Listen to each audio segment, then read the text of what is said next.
their joy in the halls, but a high school, because they don't want to be there.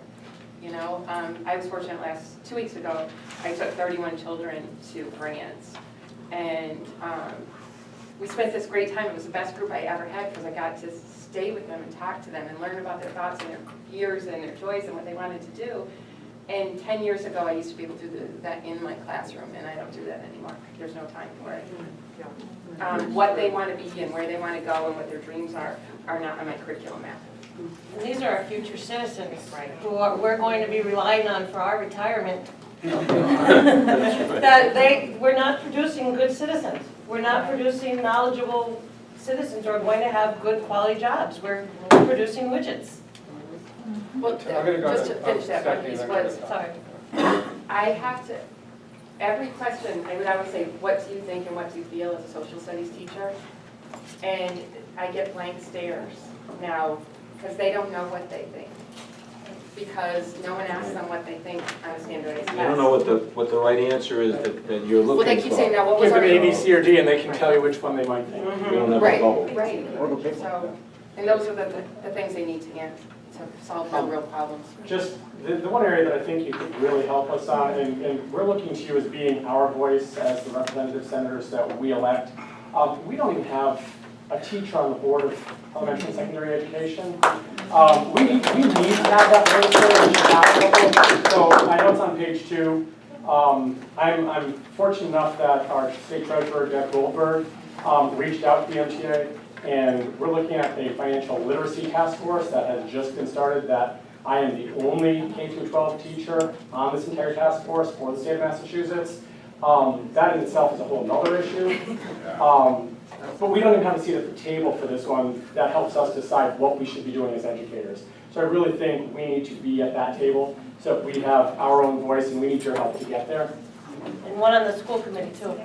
I just wanted to take a little side step here because I didn't do something I should as a person running this. I want to introduce Bert Friedman, who's the Senate District Coordinator for Jim Welch's district. Still have some t-shirts left. And in the corner is Christine Gooden, who is going to take my place as Senate District Coordinator. When you get emails from Christine Gooden, don't ignore them. Okay. Yes. I'm sorry, I neglected to mention before, I'm retired. However, I continue to be a volunteer in Springfield Public Schools. So I have a serious interest there. I also want to throw out, why is every kid in every district in a college prep curriculum? Now, the public reason, the public reason for that is, oh, they're entitled to it. No. The plain fact of the matter is it's the cheapest thing to do. It's the cheapest curriculum you can teach across the board. And it's positively demoralizing, humiliating, and deeply frustrating for a very, very large segment of those kids. I've got one here and then one more, and then I'm going to ask you guys to talk. Okay? Christine. So, go ahead. Right here first. Could you introduce yourself? I'm Marguerite Foster Franklin, Springfield Public School teacher and a proud citizen of Springfield, Massachusetts. Also, I want to thank you for coming because I do mention when one of you was running, I said, please don't forget us. And I'm so glad that you have come and have not yet forgot us, because if you do, I will be calling you. Because I'm going to hold you to that, because it's very important whether I'm teaching or not, and I don't know how much longer I will be. But I found that lately, these last few months, well actually as of August, that it's been very frustrating as a teacher to be teaching anywhere because we are inundated with so many things. Not just on the paperwork, but what we're required to do for our children. I teach kindergarten, and I believe I came in when Tim was talking about that. And I have three pages of how much testing or assessments now that we use. Is a new word that I have to tell my parents. It's no longer called testing, it's the same thing. That assessments that I have to do on my 5- and 6-year-old students, which is Yes, it's ridiculous, it's absurd.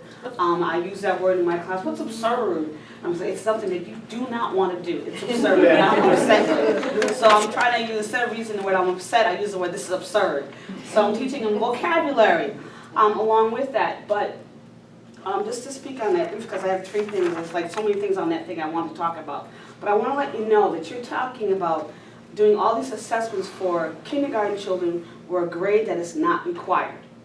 When a child is out of school for 20 days or 30 days or 40 days, if they pass the assessments, we are allowed to let them go on to the next grade according to certain principles. However, if they're in 1st grade and they miss that many days, they cannot go on to the next grade, and we can call DCF, which is Department of Children and Family Services. But a 5-year-old, when they miss 50 days or 36, no matter how many days they miss, we can't call DCF because it's not educational disadvantage, and they're not 6 years old yet. That is a problem. We need to do something about that. However, we're required to try to get these children to reach the higher level, which we try to do very hardly, but we can't do that if the child is not in class. So that's enough of that, because I can go on and on and on about that. We can have lunch and dinner and breakfast the next day and talk about that. My other pet peeve, and I'm going to say pet peeve now, is the fee to pay for fingerprinting. Now someone's making money off of something I haven't done anything wrong with. I have not been arrested, not yet. I have not been pulled over by the state troopers, not yet. But if that's what it causes, that makes me so angry that you want me to fingerprint me, what have I done wrong? I mean, someone's making a lot of cash off of this. My little $50? No. I use a lot of $50 and a lot of $50 and a lot of $50. Well, 55. Yeah. Well, whatever it is, I could be using that $55 that I use to get incentives for my classroom. That the school system doesn't pay for. I do. And we do spend that money. And we spend more than that, and we don't get write-off as an income tax write-off because it's more than $200, and we only get 200. No, I can go on about that. I have to jump in on this also. I have an FBI card, and I still have to be fingerprinted. Why wasn't that accepted? Sorry, go ahead. So maybe I should have been one of the protesters that stepped off in the street and I would have got fingerprinted and I'd be all set. Yeah. No, they don't count that. Oh, they don't count that. Right. That was something like It doesn't matter. Anyway, that's another thing. We need to look at that. Why are we paying someone else is making money off of the state that they can't give money to put in my classroom to pay for special needs, the things that I need in my room that makes more sense, so the children can pass the assessments that I have to do every 4 weeks. My third pet peeve, and then I'm gonna sit down, is why is it that an educator is not on the board of elementary and secondary ed? That does not make any sense to me. We're talking about educators, having them doing things that's educational, that you can't have an educator on a board that talks about education. That is absurd. I don't care where they come from. They come from the higher ed, the secondary ed, elementary ed, preschool teacher. One of us needs to be on the board. I'm done.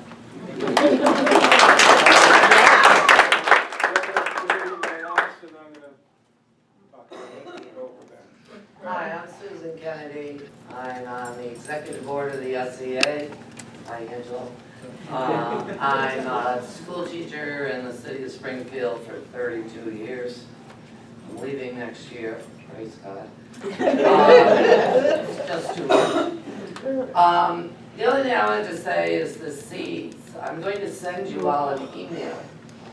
And on the email will be the Army evaluation report on how they evaluate. And you take the word soldier out, you put in teacher, and we have the same, almost identical document. And I hate to tell you, our clientele is not the United States military. You're well aware. They're young children. The poor kids, what they're going through today, it's absolutely awful. It isn't when I was a kid growing up in this city. And we all know that.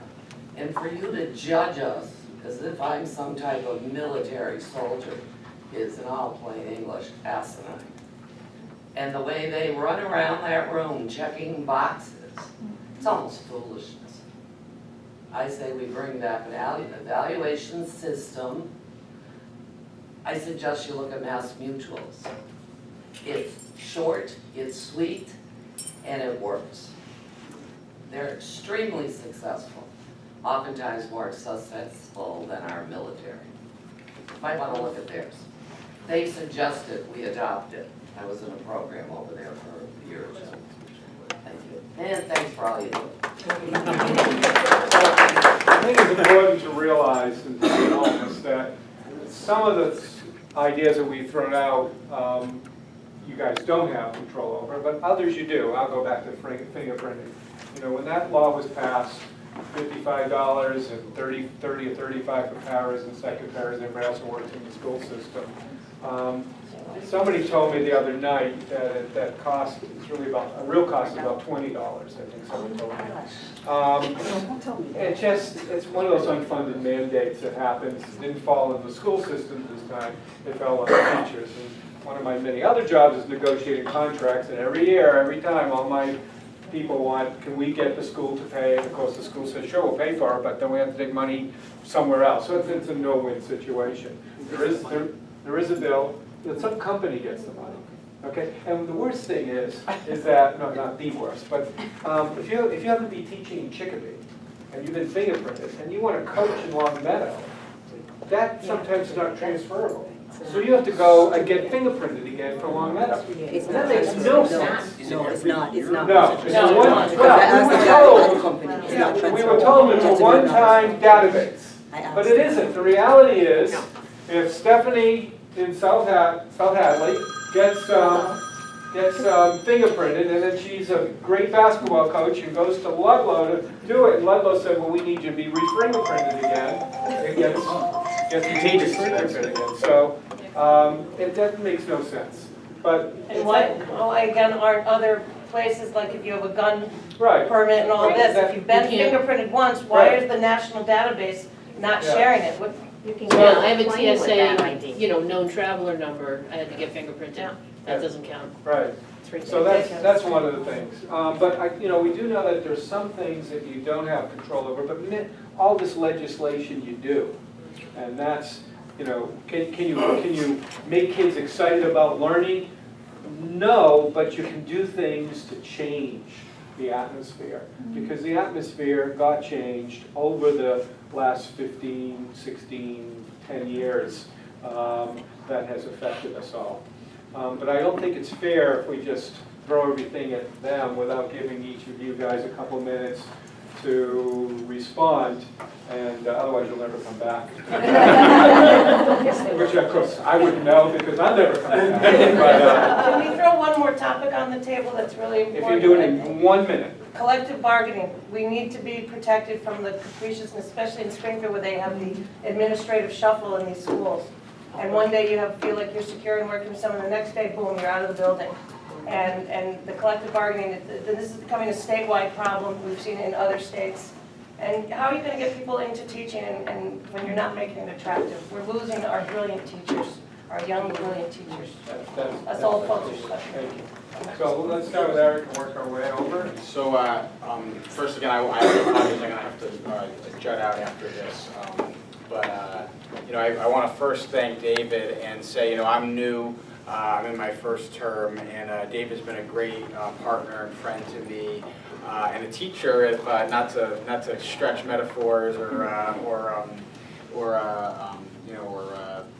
make a joke out of it, but from our first meeting, I think it was at Starbucks, well over a year ago at this point, to now, you've been a great partner and we've collaborated on a lot, so we'll miss you, but certainly keep in touch. I'm going to come visit you on the Cape, whether I'm invited. I'm looking forward to working with everyone. I've actually been to a lot of the schools that have been mentioned. I was with Brian in Ludlow recently. I was just at Brunton on Friday.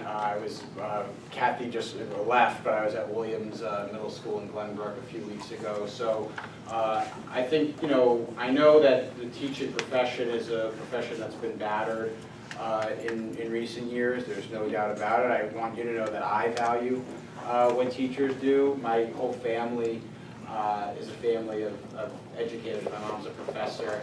And we are where we are, and I am where I am because of education, because of teachers. Kathy was one of them, actually, when I was in middle school. Too bad she left, because I had this whole say. But, you know, we all work collaboratively. I know all of us share that. So I think that the posture for us has to be one of sort of coordination and strategizing, because I think we all are of a common goal. A few specifics, I was taking notes. I'm happy to follow up with people more in depth later, and I would really like to visit your schools. The ones in my district will probably take priority first, but you know, of course, excited to visit all of them, because I do think that that's helpful. I wanted to reference, Tom, your point about vocational training. I think that's a very, very important issue, and that feedback is very helpful. I'll give you just a quick example. Tomorrow, East Tech, the largest manufacturing trade show, is coming to the Biggie. I'm speaking just before their keynote. I'm the chair on the Senate side of the Senate's Manufacturing Caucus. There was a time when Springfield employed tens of thousands of people in manufacturing. That was our backbone. That was our economic lifeblood. And the reality of it is that a lot of the kids, your students, their parents and grandparents worked in manufacturing here locally. Those jobs, for a variety of reasons, much bigger than what we can get into in this room. Those jobs left, but there is still a strong and growing, actually, high-tech and advanced manufacturing economy here in the Pioneer Valley, and those companies are desperate for employees. The New England report just released a report saying that in the next decade, 44,000 vacant positions in Massachusetts in the manufacturing field. 44,000 vacant positions. And we have students in school struggling to complete PARC or MCAS who would be wonderful fits for those jobs. And frankly, it's embarrassing to say, but those jobs pay more than anyone in the room makes. The average salary is $75,000 a year. So that's more than any of us make. But you know, so that's, I think, a really important piece that we can't lose sight of. And the testing culture has squeezed out our ability to give kids, graduates, and connects to community colleges also, and our higher education. It's squeezed out the ability for us to match those students with where the demand is. And so, you know, you're not going to find a bigger advocate than me. I think that's a critical issue. You know, charter schools, Brian, I wasn't aware of quite just the depth of the transparency issues. That seems to me like a relatively easy, I don't want to use the word easy, but you know, relatively attainable start. You know, that seems very common sense to me. We have disclosure in all our other state programs. We have an open checkbook online. You can type in a program and look up exactly how much everyone's paid, exactly how much every appropriation is. We should have the same for the charter schools. They're being supported by state money. They should you know, I'll just go very quickly because I want to give everyone else a time to talk.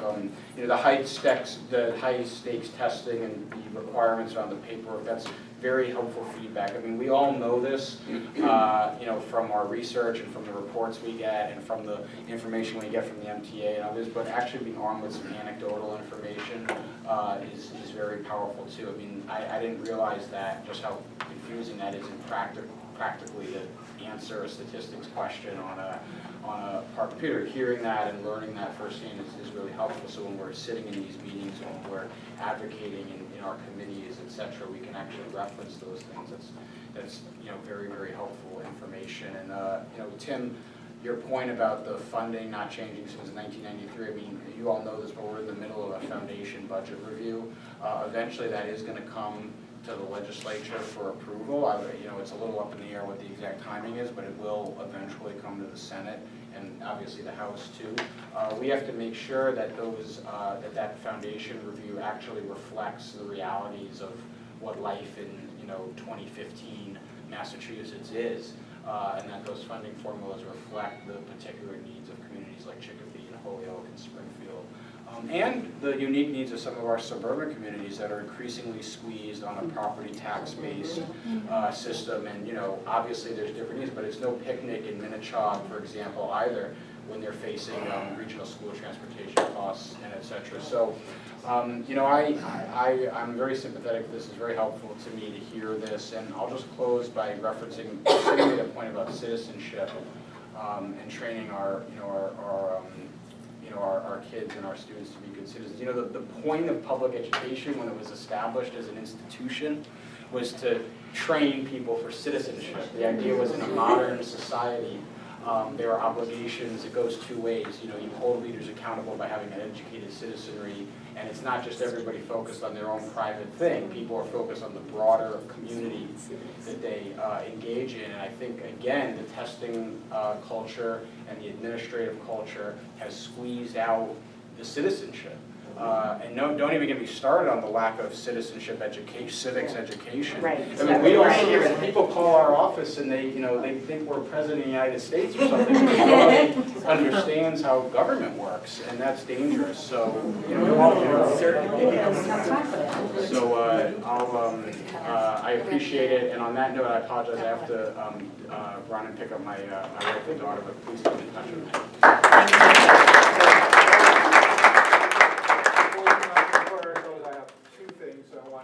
Get off my chest.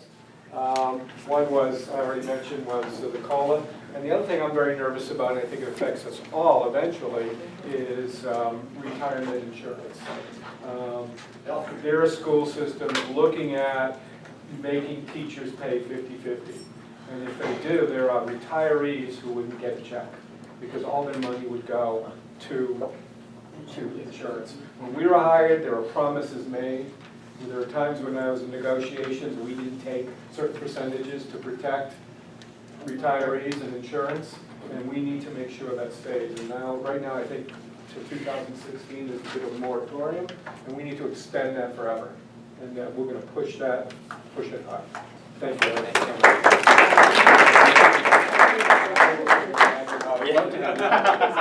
And if you come and visit, I'm going to get everybody on the Cape from your district. Plan B. Yeah.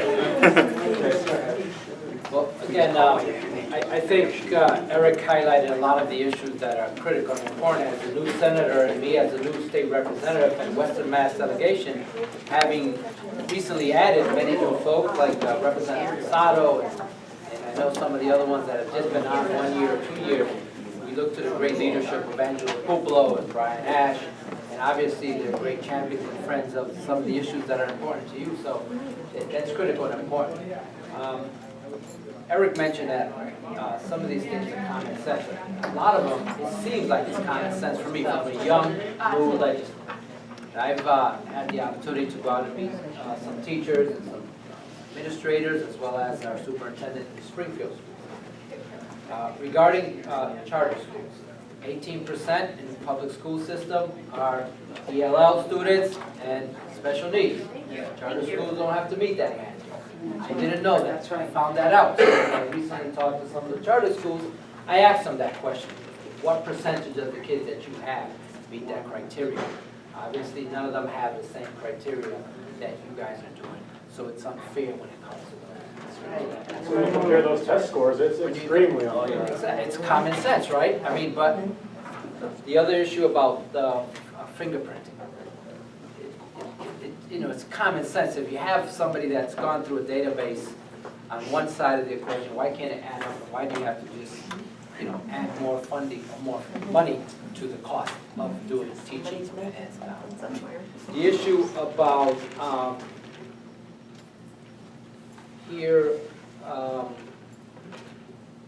the Board of Education.